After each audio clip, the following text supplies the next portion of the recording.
vamos dar continuidade a qual é a verdadeira igreja, né? Qual é o seu verdadeiro objetivo. Nós sabemos que a igreja, ela não é uma instituição feita de pedra, ela foi construída pelo homem. Na verdade, a sua pedra fundamental, ela é constituída no Calvário, né? Foi ali que a igreja ela nasce com a morte de um homem que sofreu na cruz do Calvário, que derramou o seu sangue através daquela cruz, e quando aquele sangue bateu nesta terra, ele alicerçou a pedra fundamental, ele constituiu a igreja. Mas ora, nós sabemos que a igreja precisava de líderes, de pessoas que pudessem dar continuidade, até porque Jesus não haveria de ficar aqui. Jesus teria que voltar à sua função Deus. Enquanto ele estava aqui, ele estava na sua função divina humana. E nós sabemos que cristologia, que é a doutrina de Cristo, ele fala que Cristo dividia duas naturezas, a humana e a divina. Quando ele estava na divina, ele fazia coisas poderosíssimas, coisas que o homem não podia explicar. E quando ele estava na sua ação humana, ele comia um peixe, ele tomava um vinho, ele dançava, como foi feito na boda de Canaã.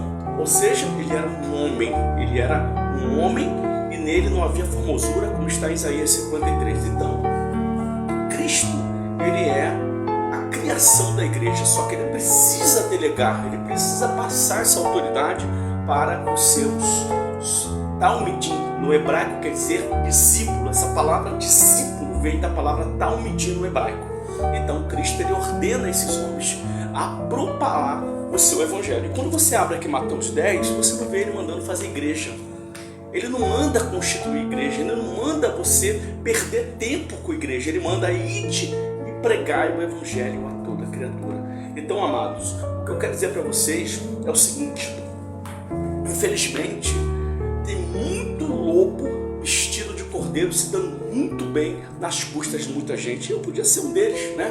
Eu podia ter me dado bem, viver de dízimo, viver de oferta, mas estava a fundar uma igreja aí e tal, botar o nome lá, porque é muito fácil você ter uma igreja no Brasil, porque não existe nada, qualquer um pode ter, não existe uma exigência, e quando não há uma exigência, qualquer um pode fazer. E, infelizmente, a bagunça não vem agora, isso já começou desde a década de 90, quando eu cheguei e me tornei um cristão.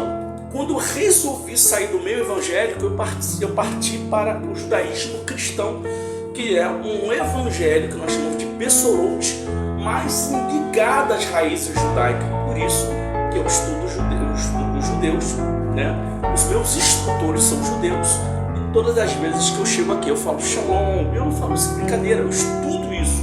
Hoje eu passo a ter uma identidade diferente, eu não me apresento como um cristão, eu me apresento como um judaico cristão, porque eu paro ali no que de fato os 12 ensinaram, coisas que você não vê mais nos dias de hoje. O que os apóstolos ensinaram, para mim, o que Cristo ensinou, o que os apóstolos ensinaram, isso para mim é muito importante. Passou disso, para mim o evangelho do terceiro século ele já é uma desgraça, e na verdade hoje o que a gente vê é uma bagunça no meio do cristianismo, mas o que salva é Cristo. Isso é muito importante você colocar na sua cabeça. Um homem pode dizer para você que a igreja de pedra é que vai te salvar. Mentira, aquela igreja não tem poder nenhum, inclusive o Espírito Santo de Deus não está lá, porque o Espírito Santo não habita em lugares inanimados, lugares mortos, ele habita em um corpo, porque a Bíblia diz que é o templo do Espírito Santo e ele tem ciúme de vós. É por isso que ele delegou a você a pregar o evangelho, a falar do amor de Deus. Então não importa se você está dentro de uma igreja ou fora de uma igreja, se você teme a Deus, pregue a palavra do Senhor, pregue a palavra. É claro, pecado e tudo aquilo que te afasta de Deus, fuja disso, porque estar com Deus é uma filosofia de vida e não um gatilho ou uma coação para te prender e para te dizer que você não pode fazer isso, não pode fazer aquilo. Esse é o evangelho que esses pastores têm pregado,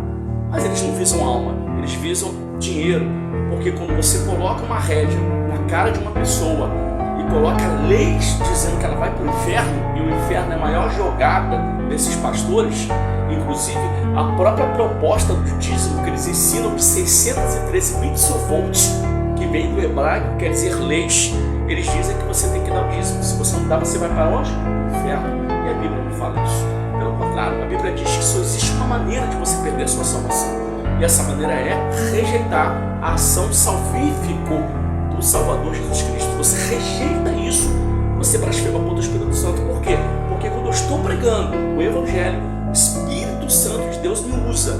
E se você rejeita isso, você está blasfemando contra a ação salvífica, que é o Espírito Santo agindo no pregador para trazer você até a presença do Senhor. Então agora você sabe o que é a igreja, agora você sabe o que é o verdadeiro objetivo da igreja. Então, seja igreja, pregue a palavra. Shalom!